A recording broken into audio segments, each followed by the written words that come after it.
तो दोस्तों कैसे हो आप सब। आप सभी का हमारे YouTube चैनल में हार्दिक स्वागत है। दोस्तों आज की इस वीडियो में हम बात करने जा रहे हैं Aquaman and the last kingdom नाम की इस मूवी के बारे में, यानी एक्वामैन 2 नाम की एक तरह से इस मूवी के बारे में। दोस्तों इस मूवी के 2 पार्ट आ चुके हैं, तो आज इसके दूसरे पार्ट के बारे में ही हम आपको सारी कुछ जानकारी देने वाले हैं। दोस्तों ये जो पार्ट है हमें एक तरह से 2023 के अंदर देखने को मिला था, और ये एक एक्शन फैंटेसी मूवी है। 1 घंटा 55 मिनट टोटल इसकी लेंथ है। IMDb रेटिंग 5.7 की है 10 में से, और साथ ही साथ 34% रेटमेटोज यूजर्स ने इसे पसंद किया है। तो दोस्तों इसके बारे में अब हम जानना सारी कुछ चीज़ें चालू करते हैं। उससे पहले आप हमारे चैनल पर नए हो तो चैनल को सब्सक्राइब कर ले, बेल आइकन दबा कर इसे ऑल पर सेट कर ले। दोस्तों अब इसके बारे में हम जानना चालू करते हैं। Aquaman and the lost kingdom DC comics पर आधारित 2023 की अमेरिकी सुपरहीरो फिल्म है जिसमें एक्वामैन नाम का किरदार है। DC Studios, Atomic Monster, Safran Company और डोमेन एंटरटेनमेंट द्वारा निर्मित और वार्नर ब्रदर्स पिक्चर्स द्वारा वितरित, यह एक्वामैन 2018 की अगली कड़ी है और डीसी एक्सटेंडेड यूनिवर्स DCEU में 15वीं और अंतिम फिल्म है। फिल्म का निर्देशन डेविड लेस्ली जॉनसन मैकगोल्ड्रिक की पटकथा से जेम्स वान ने किया था और जेसन मोमोआ ने आर्थर करी एक्वामैन की भूमिका निभाई थी, साथ में पैट्रा क विल्सन, एम्बर हड, याह्या अब्दुल मतीन दो, रांडेल पार्क, डॉल्फ लुंडग्रेन, टेमुएरा मॉरिसन, मार्टिन थे शॉट और निकोल किडमैन।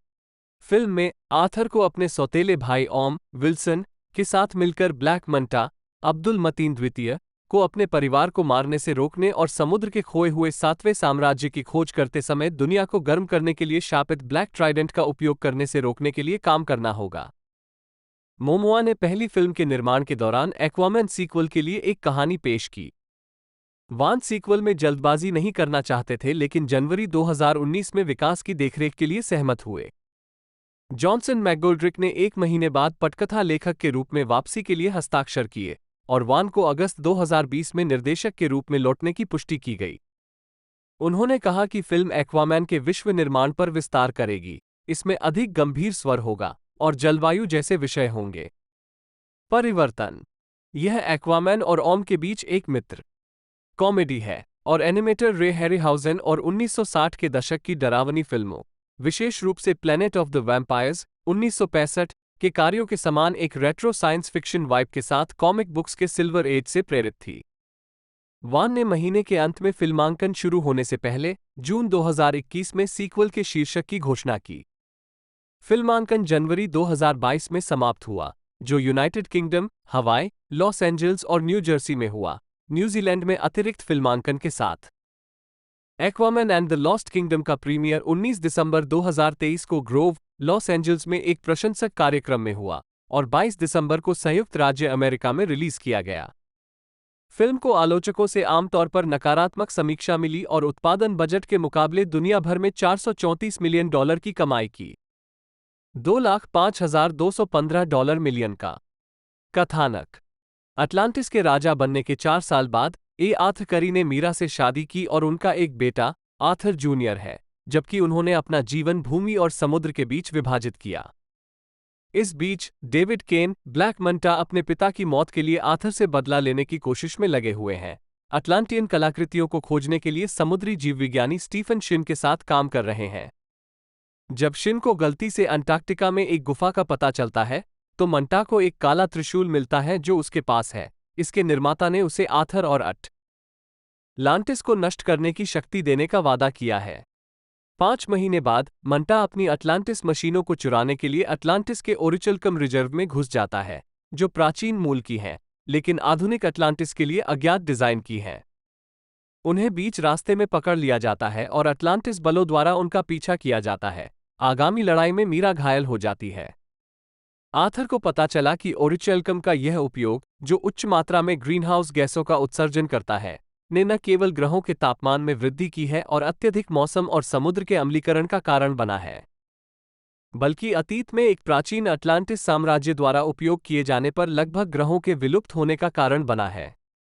ये जानने के लिए कि मंटा कहाँ छिपा है, आर्थर अपने सौतेले भाई ओम को जेल से बाहर निकालता है और वे मंटा के ठिकाने के बारे में जानने के लिए किंगफिश से मिलकर सनकेन सिटाडेल नामक समुद्री डाकू के आश्रय स्थल पर जाते हैं। जो जानकारी उन्हें प्राप्त होती है, वो उन्हें दक्षिण प्रशांत क्षेत्र में एक ज्वालामुखी द्वीप पर ले जाती है, जहां वे ओरिचलकम द्वारा उत्परिवर्तित वनस्पतियों और जीवों के माध्यम से खुद को प्राप्त करने के बाद मंटा की सेना से लड़ते हैं।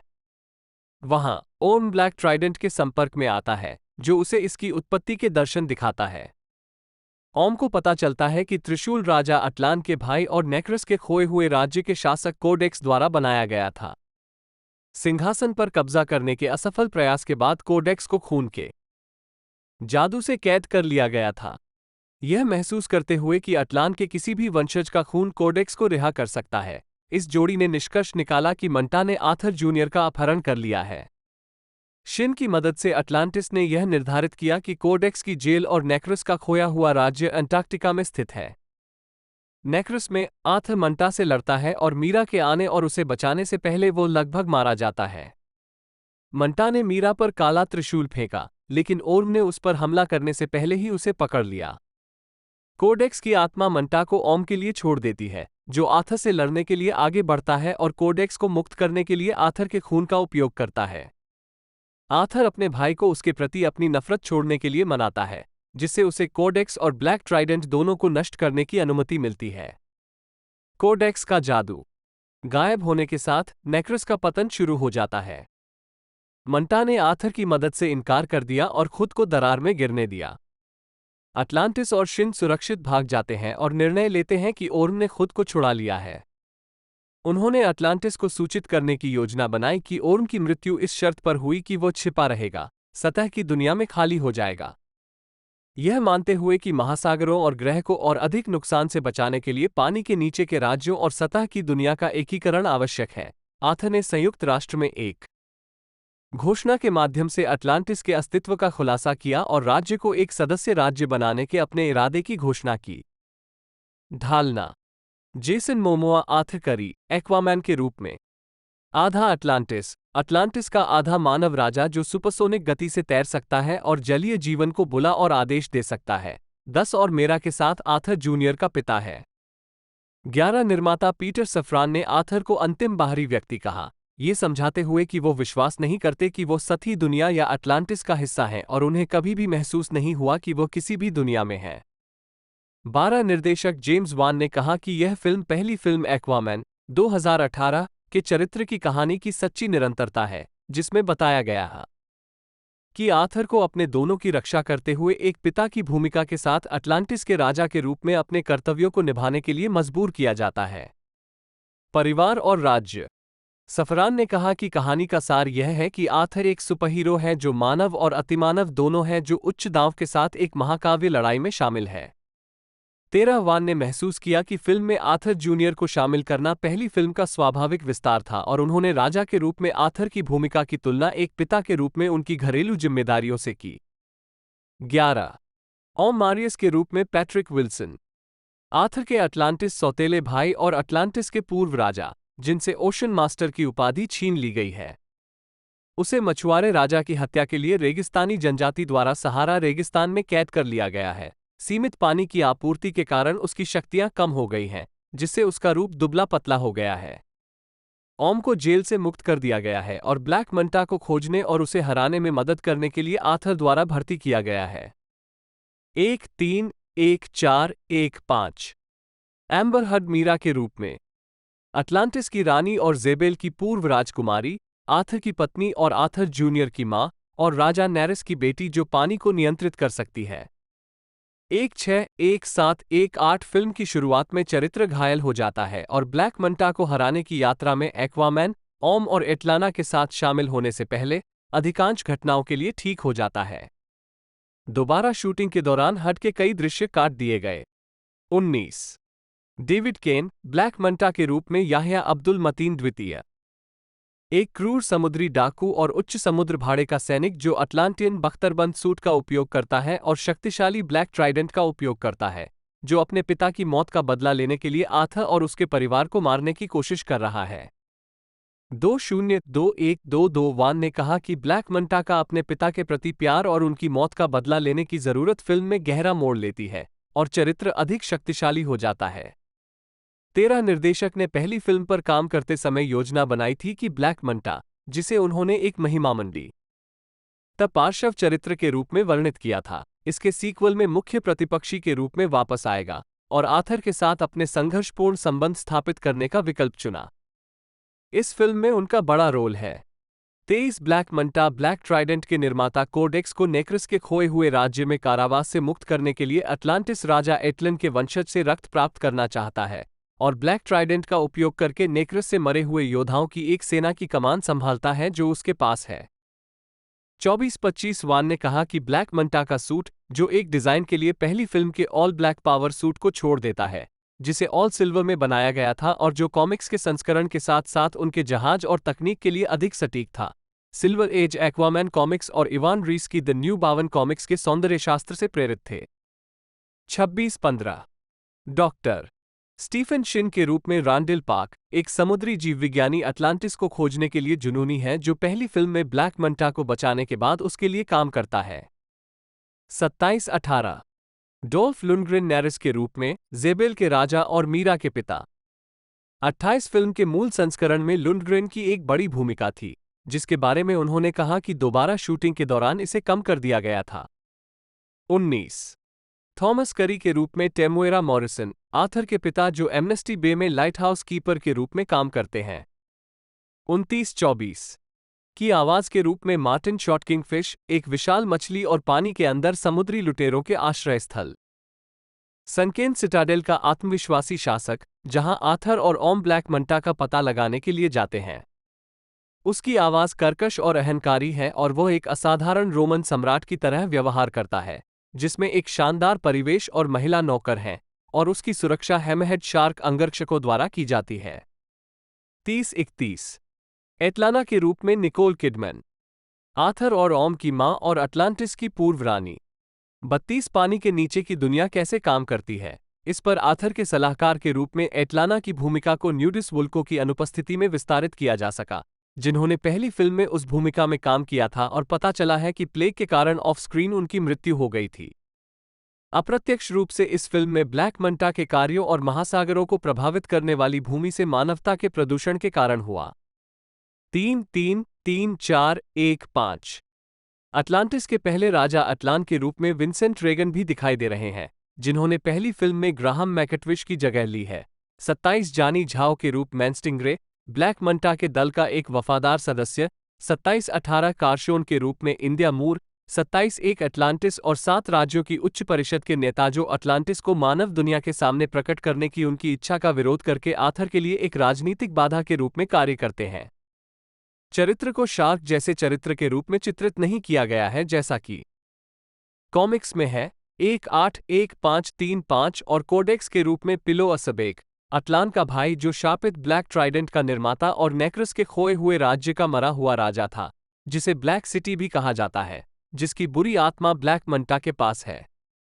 कोडेक्स का ये संस्करण कॉमिक्स के संस्करण और ओरिन का एक मिश्रित चरित्र है, जो कॉमिक्स के कुछ पुनरावृत्तियों में एटलन के भाई और एक्वामैन का नाम था। 3-6-3-7-1-5 आर्थर और मेरा का बेटा आर्थर जूनियर, जिसकी जल आधारित क्षमताएं अपने माता पिता के समान हैं। 25 Kota Yellow Burger, Max Cruz Porter, River Ao Moimoa Green सहित विभिन्न शिशुओं द्वारा चित्रित किया गया है। Nikao Keats Green, Bodhi McCabe, Elliot Oban Pepper, Lucien Oban Pepper, Arthur Rowe Meyer और नू रोवे मेयर। 38 निर्माता पीटर सफ्रान की पत्नी नतालिया सफ्रॉन हाई काउंसिल के सदस्य के रूप में एक छोटी सी भूमिका निभाती हैं, जबकि माइकल बीच पहली फिल्म के संग्रह फुटेज के माध्यम से ब्लैक मंटा के पिता जेसी केन के रूप में बिना श्रेय के दिखाई देते हैं। 39 पहली फिल्म से ब्रायन किंग की आवाज के रूप में जॉन राइस डेविस भी लौट रहे हैं। 40 साथ ही विशाल समुद्री घोड़ा स्टॉर्म, आर्थर का घोड़ा। 41-42 और ऑक्टोपस टोपो, जिसका अर्थ है tactical observation and pursuit operative. 43 जो अटलांटिस के लिए एक सामरिक गुप्त संचालक है जो कई वाद्ययंत्र बजाने के अलावा ओम को मुक्त करने और उनकी खोज में आर्थर की सहायता करता है, जैसे ड्रम। 17444515 वान ने कहा कि टोपो, जिसे दृश्य प्रभावों के माध्यम से बनाया गया था, पहली फिल्म में संक्षिप्त रूप से प्रदर्शित होने के बाद फिल्म में एक वास्तविक चरित्र था, जिसमें कभी कभी एक अभिनेता टोपो के लिए खड़ा होता था। मोमोआ के खिलाफ कार्रवाई के लिए कठपुतली को छड़ी। 44 निर्देशक ने चरित्र और आर्थर के बीच एक मजेदार थोड़ा विरोधी संबंध बताया, जबकि मोमोआ ने कहा कि टोपो ने बहुत सारी कॉमेडी जोड़ी जो आथर के बहुत नमकीन होने को पूरक बनाती है।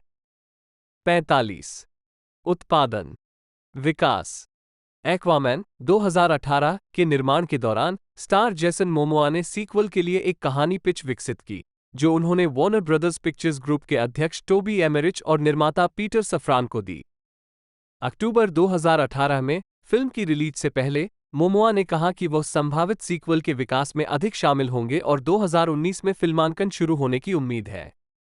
निर्देशक जेम्स वान ने कहा कि ऐसी कई कहानियां हैं जो एक्वामैन से सामने आ सकती हैं। साथ ही उस फिल्म का परिचय दिया गया है 7 पानी के नीचे के राज्य जिन्हें अभी तक पूरी तरह से खोजा नहीं जा सका है।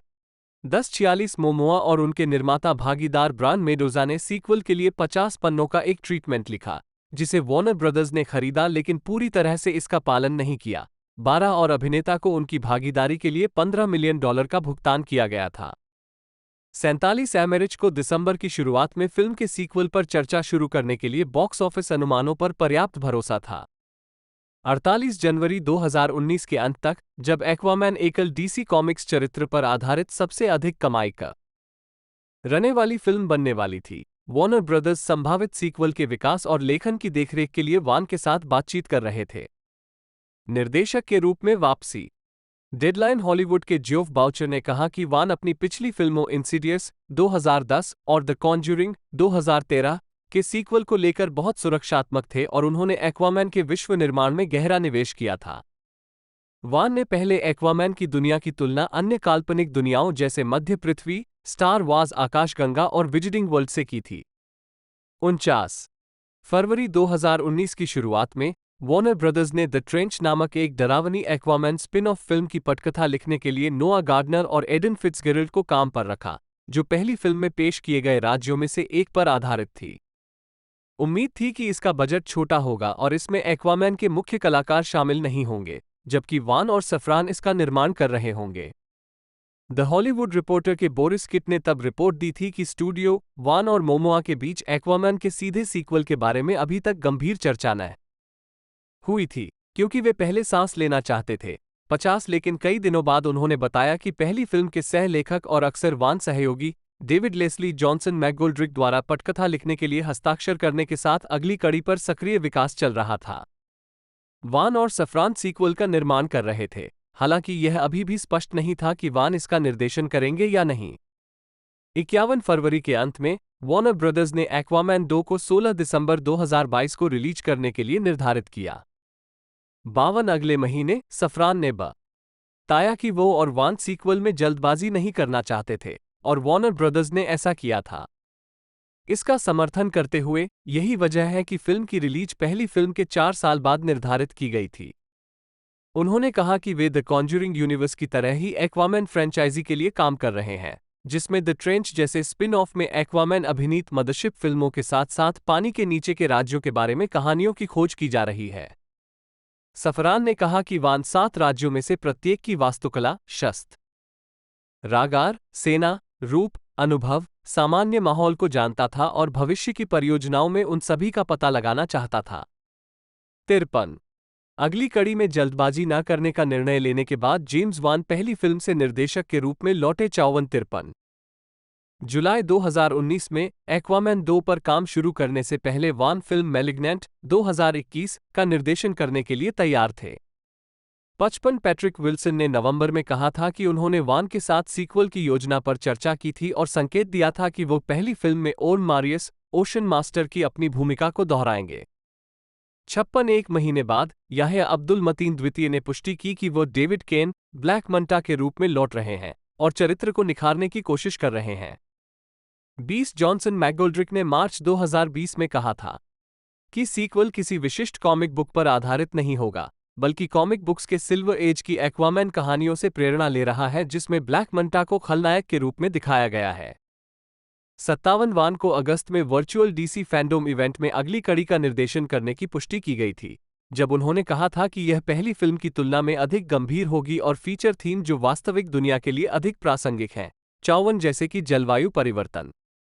उन्होंने कहा कि रचनात्मक लोग फिल्म के माध्यम से इसे बड़े पैमाने पर संबोधित करने से डरते नहीं थे, और कॉमिक पुस्तकों में पर्यावरण के प्रति जागरूक होने वाले एक्वामैन चरित्र का हवाला देते हुए कहा कि वह ऐसे व्यक्ति के रूप में है जो समुद्र को साफ रखने के लिए लड़ता है।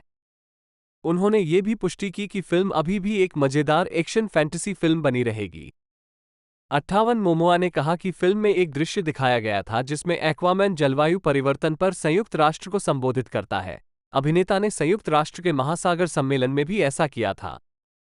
59 वान ने कहा कि इसमें अधिक का विश्व निर्माण और पानी के नीचे के राज्यों की खोज शामिल होगी। 54 और इसमें पहली फिल्म में ट्रेंच अनुक्रम के समान कुछ डरावने तत्व शामिल होंगे। 60 पहली फिल्म के विश्व निर्माण का विस्तार करने में सक्षम होना उन प्रमुख कारणों में से एक था जिसके कारण वान ने अगली कड़ी का निर्देशन करना चुना। साथ ही जॉनसन मैगोल्ड्रिक की स्क्रिप्ट के बारे में वान को लगा कि इन सभी पात्रों को वापस लाने के लिए वास्तव में एक अच्छी कहानी है और फिर उन्हें बड़े पैमाने पर विकसित करना। 61 सफरान को एक्वामैन चरित्र की पौराणिक प्रकृति को अपनाने और फिल्म की विश्व निर्माण और दृश्य कहानी कहने के साथ जुड़ने का एहसास हुआ, जिसने फिल्म को आकर्षक बना दिया। 13 और उनका और मोमोआ दोनों का मानना था कि फिल्म का हास्य पहली फिल्म से अधिक था। 59-42 जबकि वान ने कहा कि एक्वामैन अपने आकर्षण और हास्य के साथ फिल्म के केंद्र में था। एम्बर हर्ड ने नवंबर 2020 में उन अफवाहों को खारिज कर दिया कि वह अपने पूर्व पति जॉनी डेप द्वारा उनके खिलाफ लगाए गए घरेलू दुर्व्यवहार के आरोपों के बाद पहली फिल्म में मीरा के रूप में अपनी भूमिका दोबारा नहीं निभाएंगी। उस महीने हर्ड को फ्रेंचाइजी से निकालने की एक याचिका पर 5 मिलियन से अधिक हस्ताक्षर प्राप्त हुए और वॉर्नर ब्रदर्स द्वारा डेप को fantastic beasts the secrets of Dumbledore 2022 से हटाने के बाद आया, जब द सन द्वारा लगाए गए आरोपों पर फैसला सुनाया गया कि डेप ने हर्ड के साथ दुर्व्यवहार किया था। द सन के खिलाफ डेप द्वारा दायर मानहानि के मुकदमे में काफी हद तक सच होना। 1662 सफरान ने कहा कि उन्होंने कभी भी हर्ड के बिना फिल्म बनाने पर विचार नहीं किया और याचिका और अन्य सोशल मीडिया वार्तालापों के शुद्ध प्रशंसक दबाव पर प्रतिक्रिया नहीं देंगे।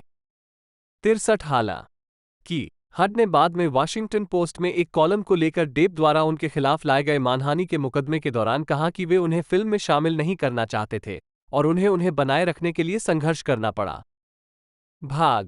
उन्होंने दावा किया कि स्क्रिप्ट में संशोधन किए गए थे, जिससे उनकी भूमिका बहुत ही कम संस्करण में बदल गई, जिसमें उनके चरित्र के लिए एक्शन दृश्यों को हटाना भी शामिल था और वह अपने विकल्प अनुबंध पर फिर से बातचीत करने में असमर्थ थी, जिसमें यह निर्धारित किया गया था कि वह अगली कड़ के लिए $2 मिलियन कमाएंगी, जो कि उनकी पहली फिल्म की तुलना में दोगुना था।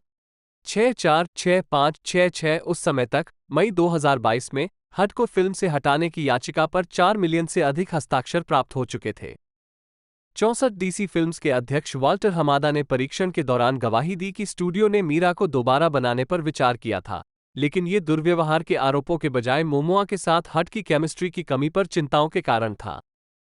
उन्होंने कहा कि स्टूडियो का दर्शन लोगों को उनके विकल्पों पर कायम रखना था और अनुबंधों पर दोबारा बातचीत नहीं करना था, और कहा कि अगली कड़ी के विकास के दौरान हर्ड की भूमिका का आकार नहीं बदला था।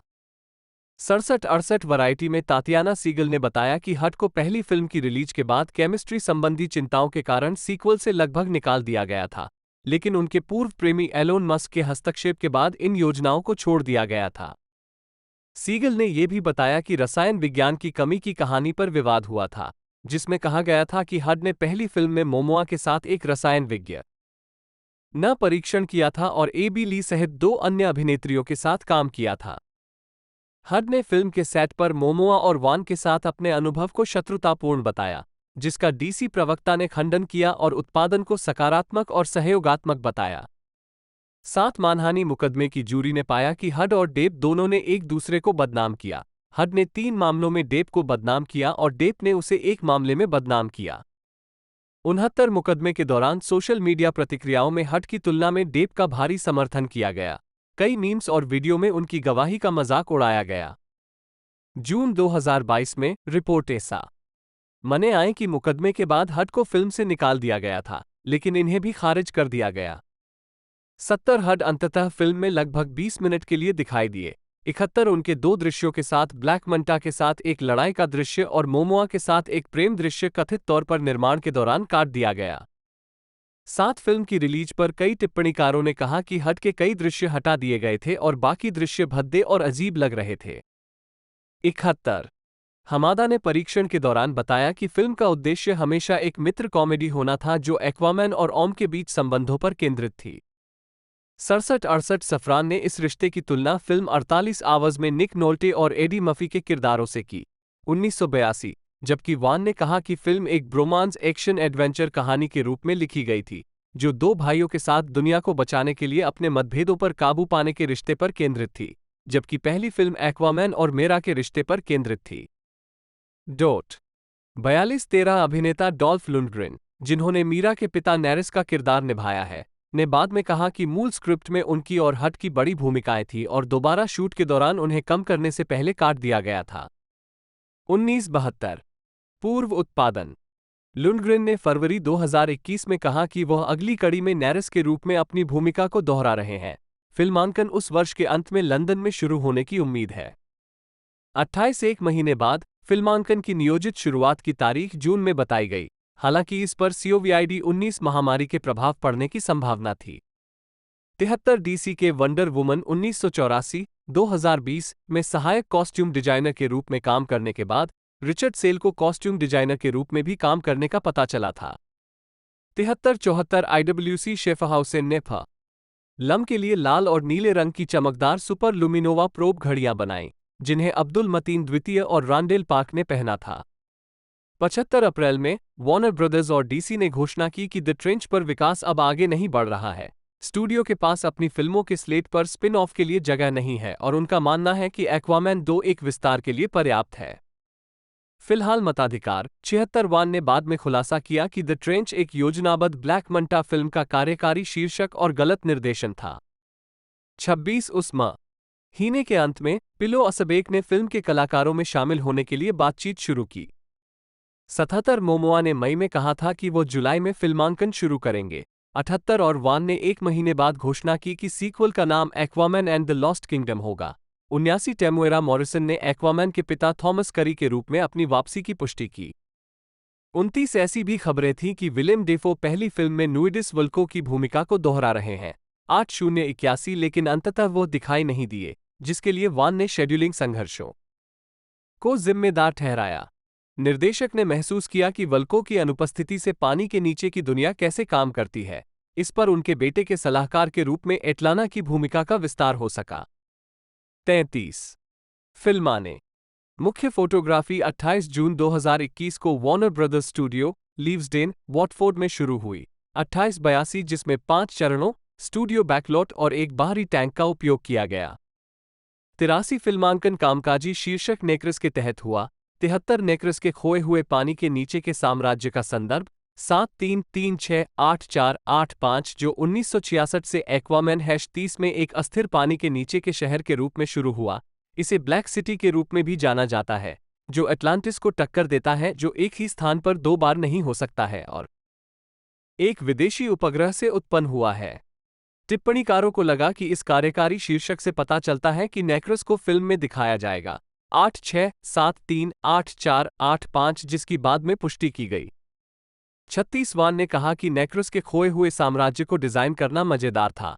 इसे विभिन्न वाहनों और हथियारों के साथ एक समाज के रूप में वर्णित किया गया, जैसे कि एक व्यक्ति द्वारा संचालित मशीनें जिन्हें ऑक्टोबॉट्स कहा जाता है, जो पानी के अंदर और बाहर चलती हैं, जिसका ओम सामना करता है। उन्हें 1960 के दशक में कॉमिक बुक्स के सिल्वर एज के एक्वामैन कॉमिक्स और उनके रेट्रो वाइब से राज्य के डिजाइन के लिए प्रेरणा मिली थी। 4213 वान को लगा कि अंटार्कटिका और उसका परिदृश्य परिचित है, जबकि दुनिया के अधिकांश लोग इसे नहीं देख पाए हैं, जिससे उन्हें खोए हुए साम्राज्य में इसके एक उन्नत संस्करण का पता लगाने की अनुमति मिली। खोए हुए राज्य के लिए रचनाकारों ने प्राचीन अटलांटियन तकनीक को शामिल किया, जो मनुष्यों द्वारा उपयोग की जाने वाली विशिष्ट आधुनिक तकनीक से अधिक उन्नत थी, और इसे ब्लैक मंटा के चालक दल, उसकी विशाल पनडुब्बी और ऑक्टोबॉट की वर्दी और हथियारों में शामिल किया। साम्राज्य में एक रेट्रो साइंस फाई लुक दिखाया गया था, जैसा कि 1950 के दशक में सिल्वर एज कॉमिक्स में माना जाता था कि भविष्य कैसा दिखेगा, एक अलग युग को दर्शाता है लेकिन एक आधुनिक स्पिन के साथ। 13 चालक दल के कई सदस्य पहली फिल्म से लौट आए। 7413 जिसमें सिनेमेटोग्राफर के रूप में डॉन बर्गेस और प्रोडक्शन डिजाइनर के रूप में बिल ब्रेस्की शामिल थे।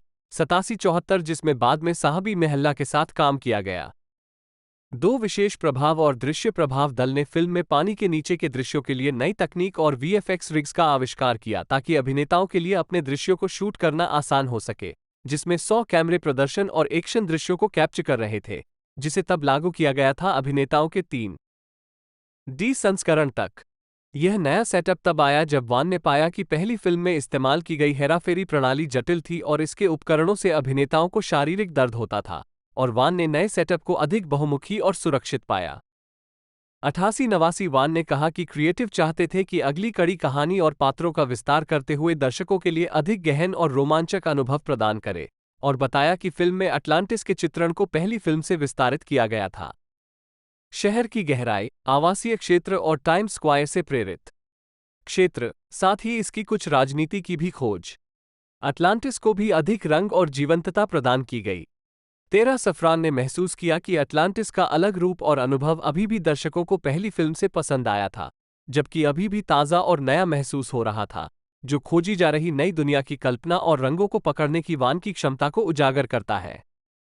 विभिन्न पानी के नीचे की दुनिया और प्राणियों को बनाने के लिए वान और क्रिएटिव ने पहली फिल्म में इस्तेमाल की गई नीली स्क्रीन पद्धति से दूर चले गए और इसके बजाय आईलाइन स्टूडियो नामक नई तकनीक का इस्तेमाल किया, जिसमें अभिनेताओं को 136 कैमरों से घिरे गोलाकार बूथों में देखा गया, जिसके निर्माता रोब थे कोवान ने कहा कि फिल्म की शूटिंग के रचनात्मक और व्यवहारिक तरीकों को बदल दिया गया है।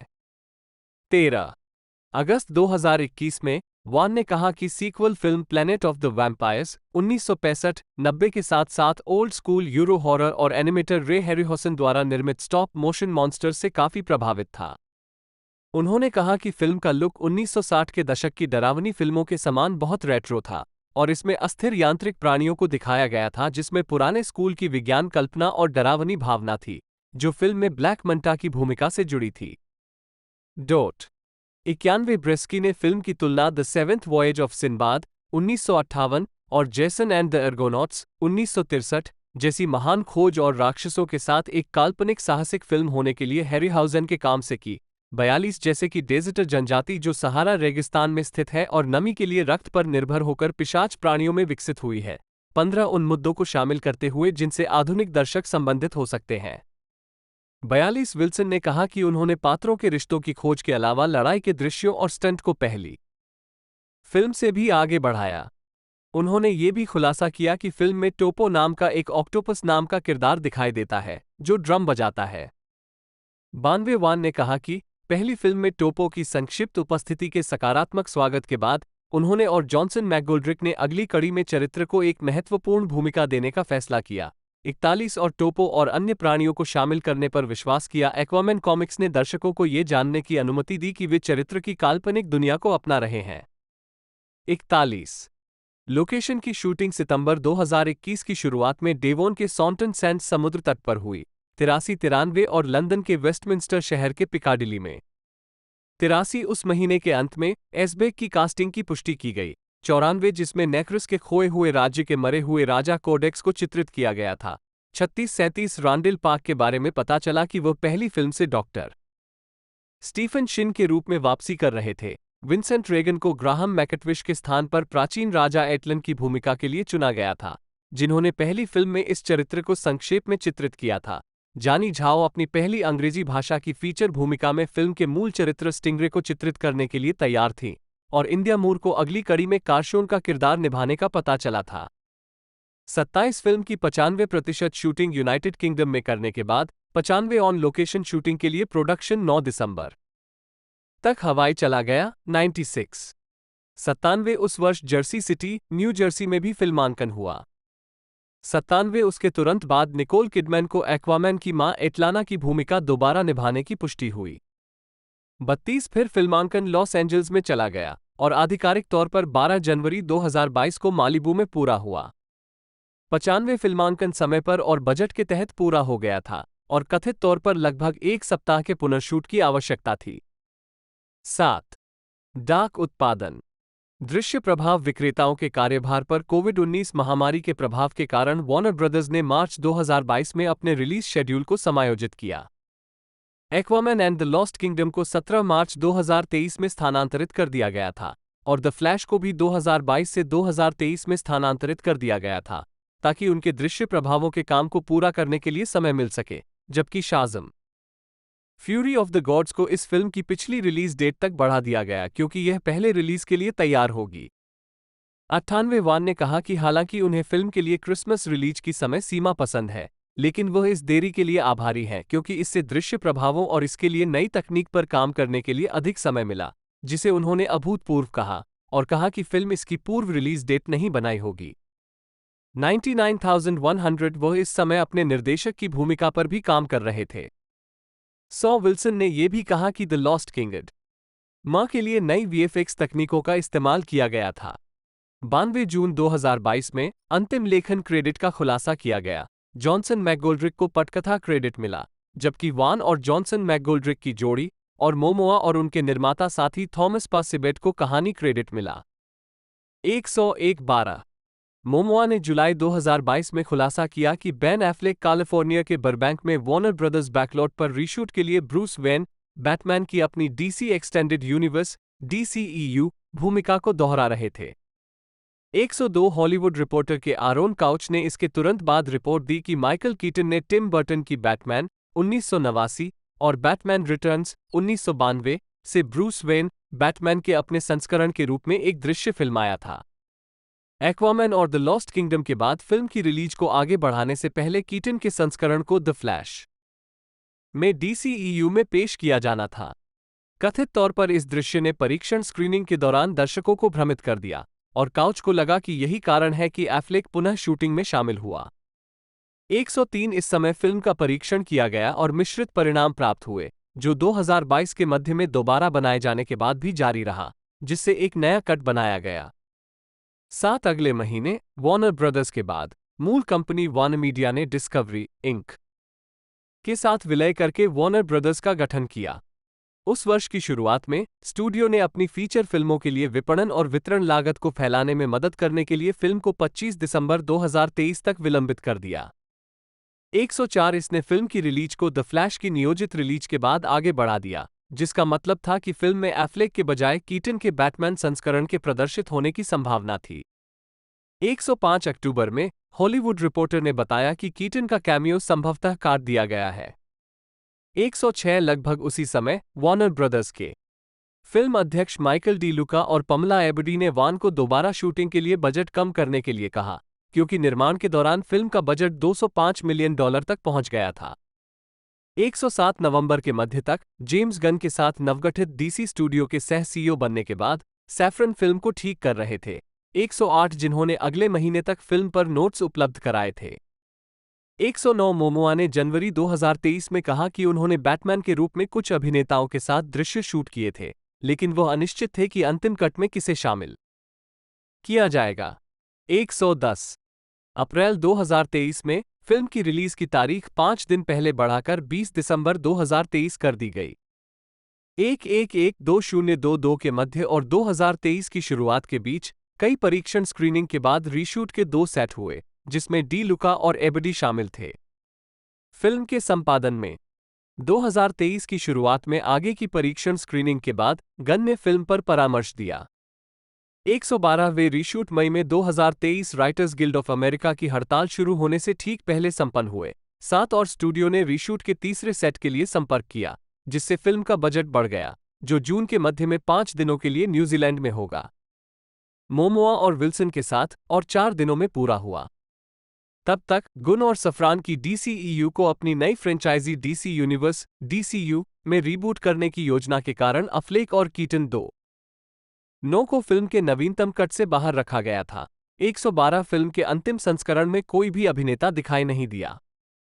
113 दोबारा शूटिंग के बाद फिल्म का बजट अंततः $215 मिलियन तक पहुंच गया।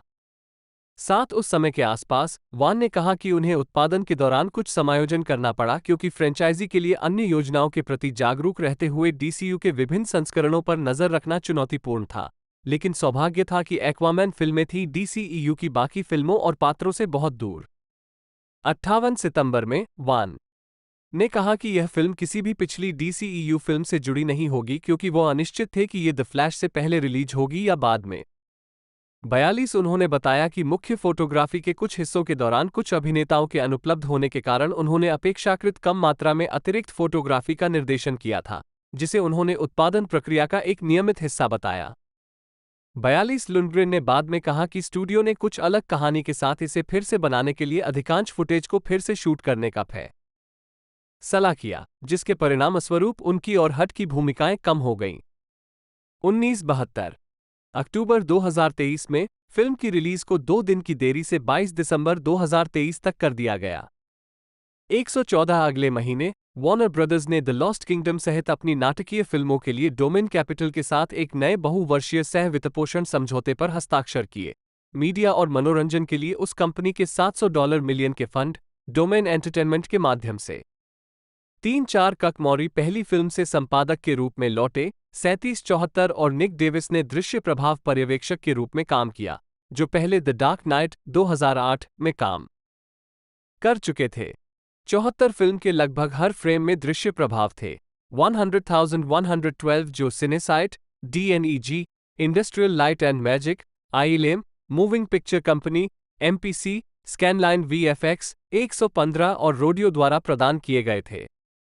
FX 116 संगीत मुख्य लेख Aquaman and the lost kingdom sound track. Rupert Gregson Williams ने अगस्त 2021 में खुलासा किया कि वह पहली फिल्म और DC की वंडर वुमन 2017 के लिए ऐसा करने के बाद अगली कड़ी के लिए स्कोर बनाने के लिए लौट रहे थे।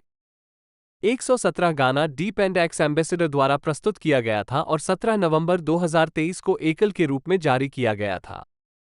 118 ग्रेगसन विलियम्स के स्कोर के लिए साउंड ट्रैक एल्बम 22 दिसंबर को वाटर टावर म्यूजिक द्वारा जारी किया गया था। 119 विपणन वान और विल्सन ने अगस्त 2020 में वर्चुअल DC फैंडोम इवेंट में एक पैनल में फिल्म की योजना को छेड़ा।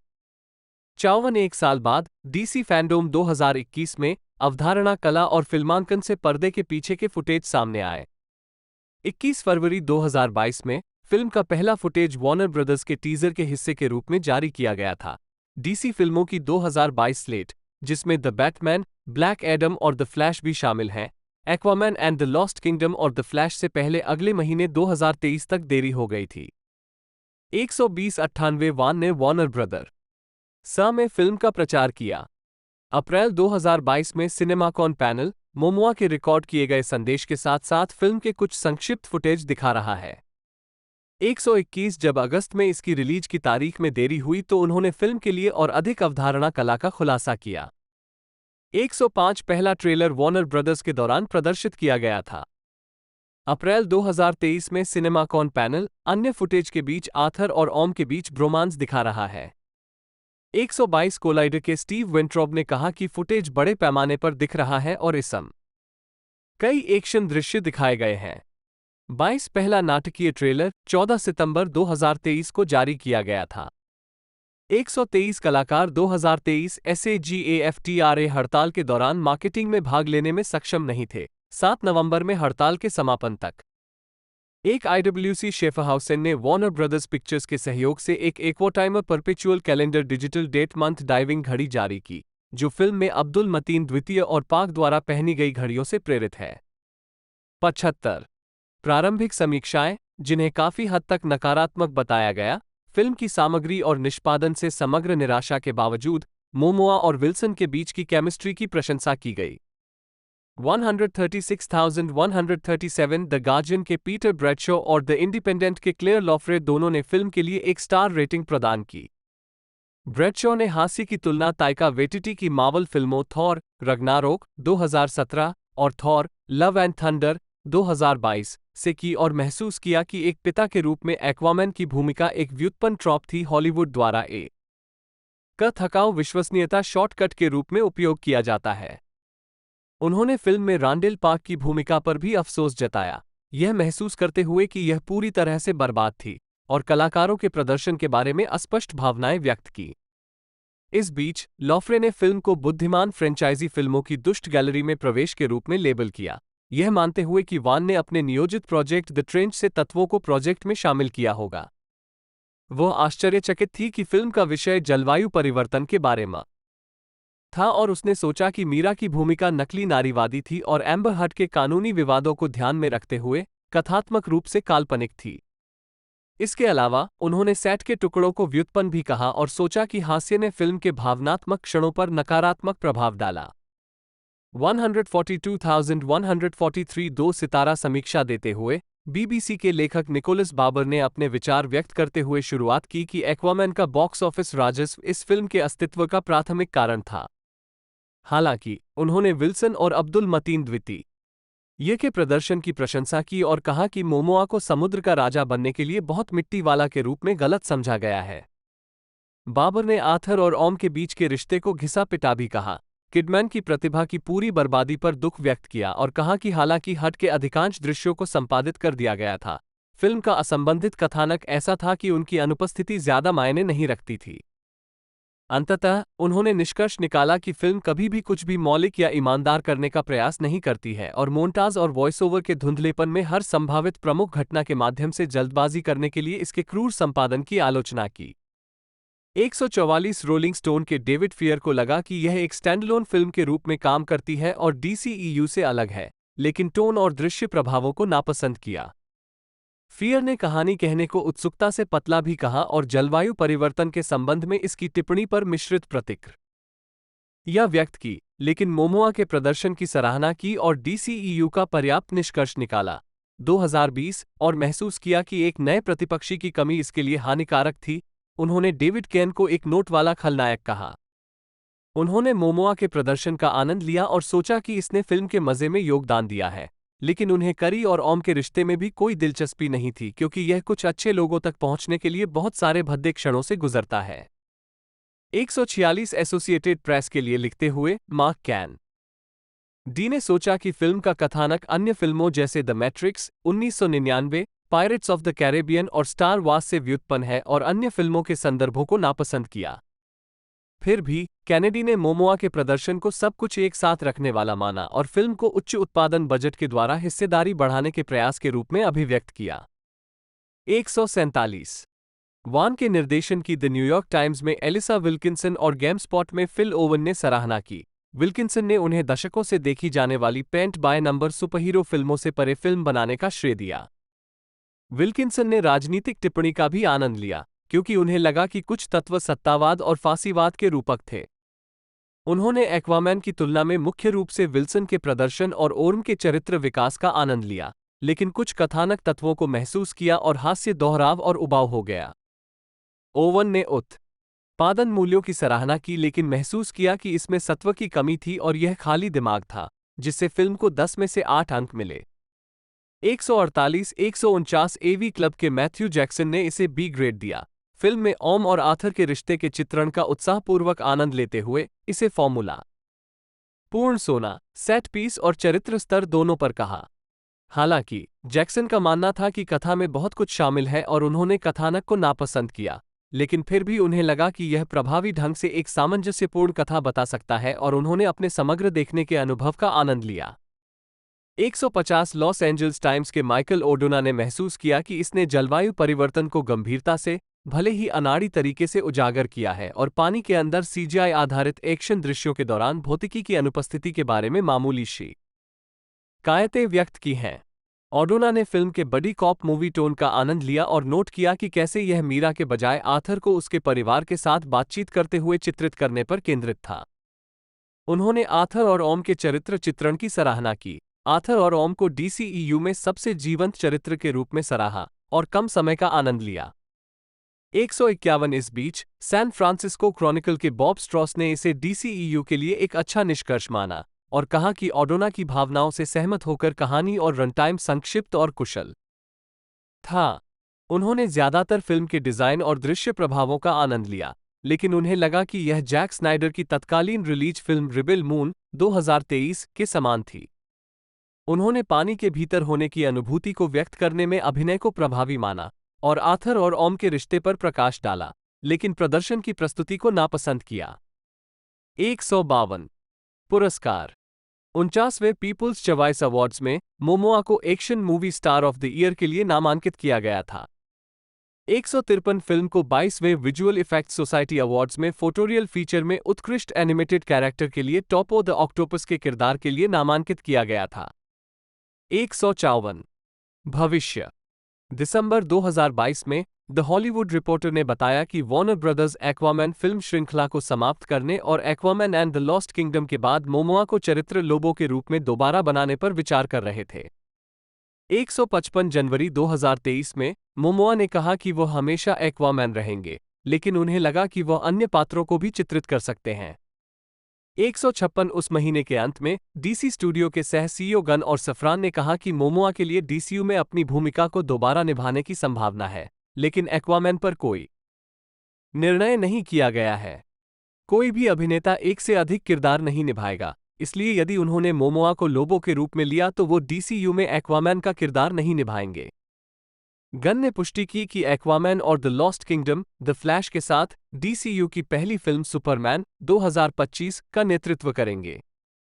157 सफरान ने मोमोआ के साथ काम करना जारी रखने में रुचि व्यक्त की, या तो एक्वामैन की दुनिया में या किसी अन्य चरित्र को खोजने में। उन्होंने बताया कि उन्होंने कास्टिंग के लिए एक उच्च मानक निर्धारित किया है और उन्हें लगा कि मोमोआ का एक्वामैन एक आदर्श कास्टिंग था। 12 सितंबर 2023 में गन ने स्पष्ट किया कि 2024 में डीसीयू के लिए पहली परियोजनाओं से पहले जारी किया गया कोई भी डीसी मीडिया उस फ्रेंचाइजी के लिए कैनन नहीं होगा, जिससे टिप्पणीकारों ने आगे बढ़ने की संभावित निरंतरता की संभावना पर सवाल उठाया। 158,159 वान ने कहा कि द लॉस्ट किंगडम एक सीक्वल स्थापित करने में मदद करेगा और एक लंबे ब्रेक के बाद इसे निर्देशित करने में रुचि व्यक्त की। 42 अगले महीने वैरायटी ने बताया कि जैक स्नाइडर की डीसीईयू फिल्मों का कोई भी मुख्य कलाकार डीसीयू में अपनी भूमिका दोबारा नहीं निभाएगा, जिसमें एक्वामैन के रूप में मोमोआ भी शामिल है। हालांकि मोमोआ कथित तौर पर लोबो को सुपरमैन या इस किरदार के लिए एक एकल फिल्म में चित्रित करने के लिए बातचीत कर रहा था। 7 दिसंबर 2023 में द लॉस्ट किंगडम की रिलीज से पहले मोमोआ ने कहा कि यह एक्वामैन के रूप में उनका अंतिम प्रदर्शन हो सकता है। उन्होंने बताया कि अगर फिल्म को दर्शकों द्वारा अच्छी तरह से प्राप्त किया गया तो इसका सीक्वल संभव हो सकता है, लेकिन उन्हें लगा कि यह नहीं है। भूमिका को दोहराने के लिए वो बहुत अच्छे लग रहे हैं। 125 अभिनेता ने कहा कि उनके पास इस किरदार के लिए बहुत सारे विचार हैं और उन्होंने संकेत दिया कि एक्वामैन के बेटे आर्थर जूनियर जैसे एक युवा चरित्र को संभावित तीसरी एक्वामैन फिल्म में दिखाया जा सकता है। उन्होंने ये भी कहा कि एक्वामैन के रूप में उनकी जगह किसी दूसरे अभिनेता को नहीं लिया जाएगा। 160 सफरान ने उस समय कहा था कि मोमोआ का डीसी में हमेशा एक घर रहेगा और हम देखेंगे कि इस फिल्म के बाद उसके साथ क्या होता है। 125 ये सभी देखें। पानी के नीचे विज्ञान कथा कार्यों की सूची। टिप्पणियां। एक्वामैन 2018 में दर्शाया गया है। जेम्स वान, जन्म 26 फरवरी 1977, एक ऑस्ट्रेलियाई फिल्म निर्माता हैं। उन्होंने मुख्य रूप से हॉरर शैली में सॉ और इंसिडियस फ्रेंचाइजी के सह निर्माता और द कॉन्ज्यूरिंग यूनिवर्स के निर्माता के रूप में काम किया है। बाद वाली $2 बिलियन से अधिक की सबसे अधिक कमाई करने वाली हॉरर फ्रेंचाइजी है। दो वान फिल्म और टेलीविजन निर्माण कंपनी एटॉमिक मॉन्स्टर के संस्थापक भी हैं। सॉ फ्रेंचाइजी के साथ अपने करियर की शुरुआत करते हुए वान ने 2004 में अपनी पहली फिल्म के साथ फीचर निर्देशन की शुरुआत की। फ्रेंचाइजी व्यावसायिक रूप से सफल रही और विश्व स्तर पर $1 बिलियन से अधिक की कमाई की। 3-4 असफलताओं के दौर के बाद 5 वान को इंसिडियस श्रृंखला के साथ नई सफलता मिली, जिसमें उन्होंने 2010 में पहली फिल्म और 2013 में इसकी अगली कड़ी का निर्देशन किया। उसी वर्ष दूसरी इंसिडियस के रूप में वान ने पहली कॉन्ज्यूरिंग फिल्म का निर्देशन किया, जिसे आलोचनात्मक और व्यावसायिक सफलता मिली। उन्होंने 2016 में दूसरी किस्त के निर्देशक के रूप में काम किया और फ्रेंचाइजी में बाद की फिल्मों का निर्माण किया।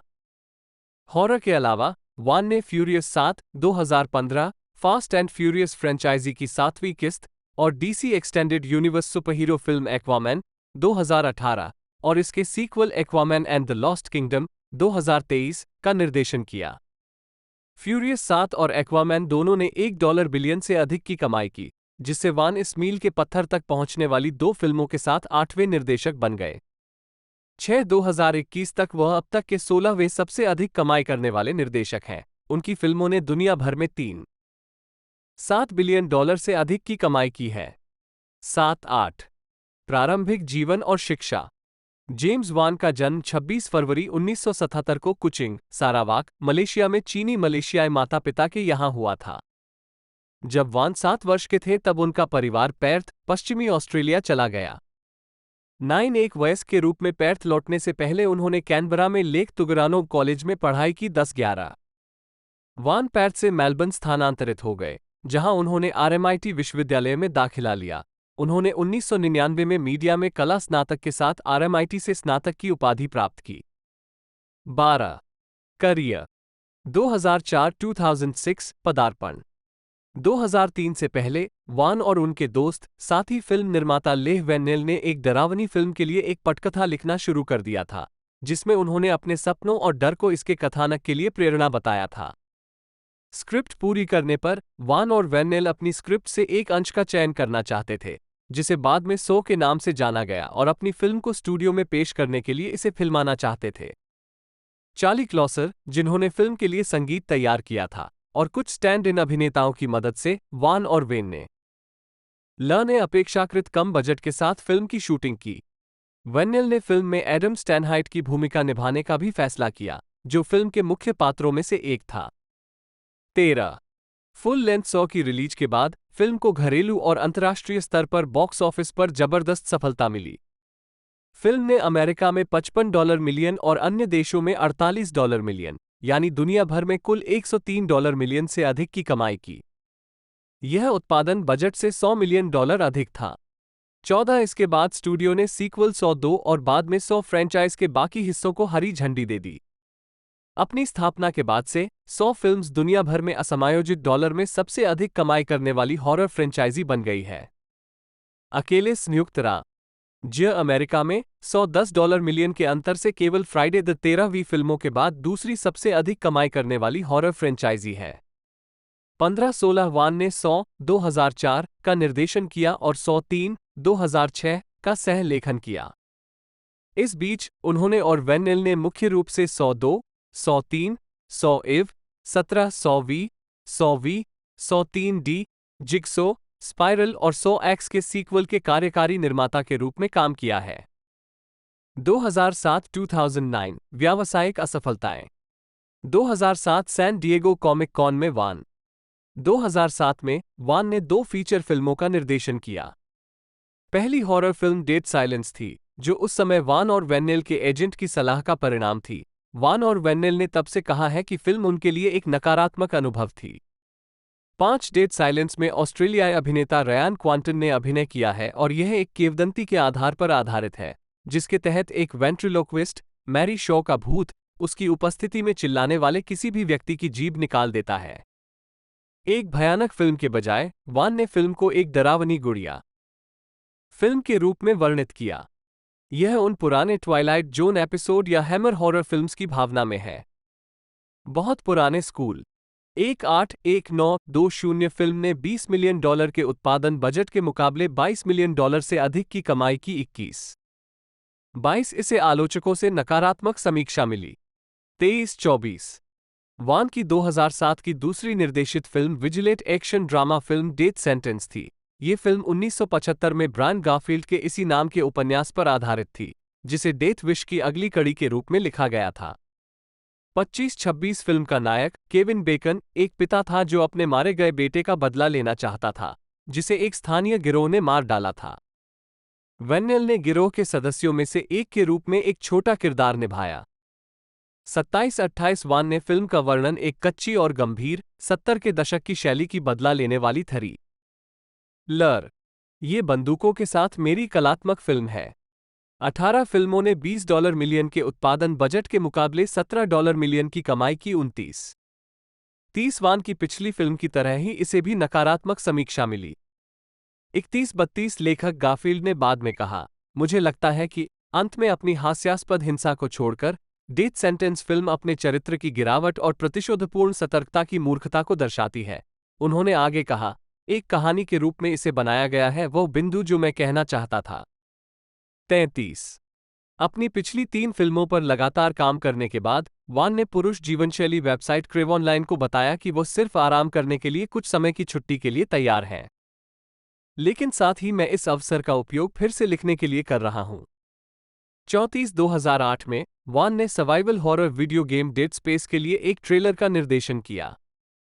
35 इस दौरान वान और टोबे हूपर फिल्मों की एक त्रय के साथ टेक्सास चेनसॉ नरसंहार श्रृंखला को पुनर्जीवित करने के लिए बातचीत कर रहे थे। दोनों निर्देशन करने की योजना बना रहे थे। हालांकि स्टूडियो ने 2013 की टेक्सास चेनसॉ 3D बनाई। 36 2010 2013 करियर का पुनरुत्थान। वान ने फिल्म इंसिडियस के साथ डरावनी शैली में वापसी की, जिसका प्रीमियर मिडनाइट मैडनेस कार्यक्रम के हिस्से के रूप में 2010 टोरंटो इंटरनेशनल फिल्म फेस्टिवल में हुआ था और प्रीमियर के समापन के 4 घंटों के भीतर सोनी पिक्चर्स वर्ल्डवाइड को 7 अंकों की राशि में बेच दिया गया था।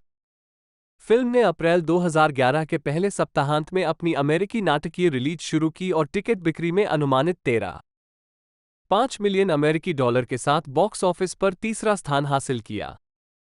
37 पैट्रिक विल्सन, रोज बायन और बाबरा हर्शे अभिनीत यह फिल्म स्वतंत्र रूप से बनाई गई थी, क्योंकि वान ने पूर्ण रचनात्मक नियंत्रण की मांग की थी और वह एक ऐसी फिल्म भी बनाना चाहते थे जो उस गोरखधंधे से बिल्कुल अलग हो जिसका वह 100 के कारण पर्याय बन गए थे।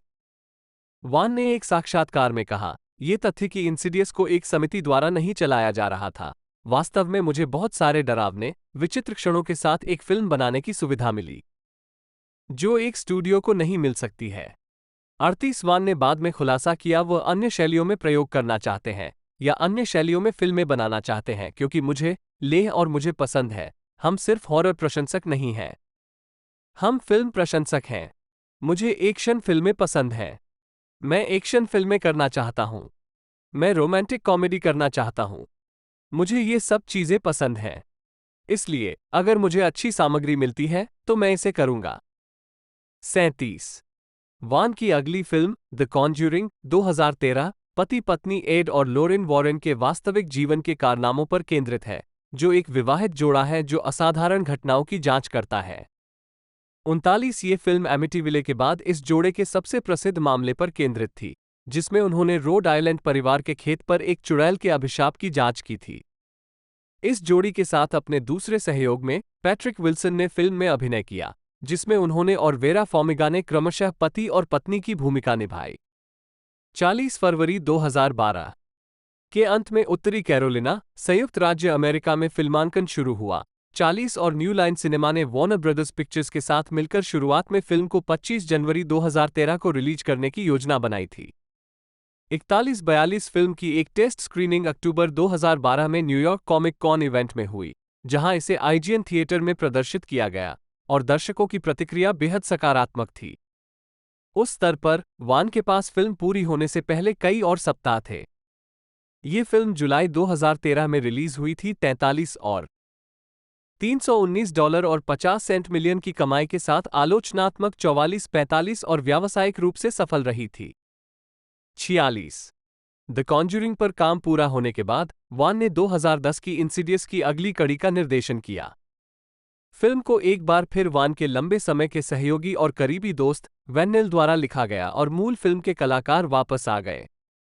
सीक्वल का फिल्मांकन जनवरी 2013 में शुरू हुआ और फिल्म 13 सितंबर 2013 को रिलीज हुई।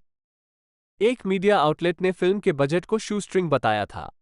पैरानॉर्मल एक्टिविटी फ्रेंचाइज के निर्माता ओरेन पेली एक कार्यकारी निर्माता के रूप में लौटे। 47 film district distributed Insidious chapter 2 48 इसे मिश्रित समीक्षाएं मिली 49-50, लेकिन इसने $5 मिलियन के बजट के मुकाबले दुनिया भर में $161 मिलियन से अधिक की कमाई की। 51 वान ने बाद में स्वीकार किया कि वह अगली कड़ी में शामिल नहीं थे। उन्होंने कहा, इसकी देखरेख करना और इसे उस संस्करण के अनुरूप रखना अच्छा होगा जो मेरे पास था जब मैंने पहली फिल्म बनाई थी, ताकि यह भटक न जाए बहुत दूर, क्योंकि उन्होंने शुरू में सीक्वल बनाने का कभी इरादा नहीं किया था। 43 2014 वर्तमान व्यावसायिक विस्तार एटॉमिक मॉन्स्टर और ब्लॉकबस्टर फिल्में। 2018 सैन डिएगो कॉमिक कॉन में वान।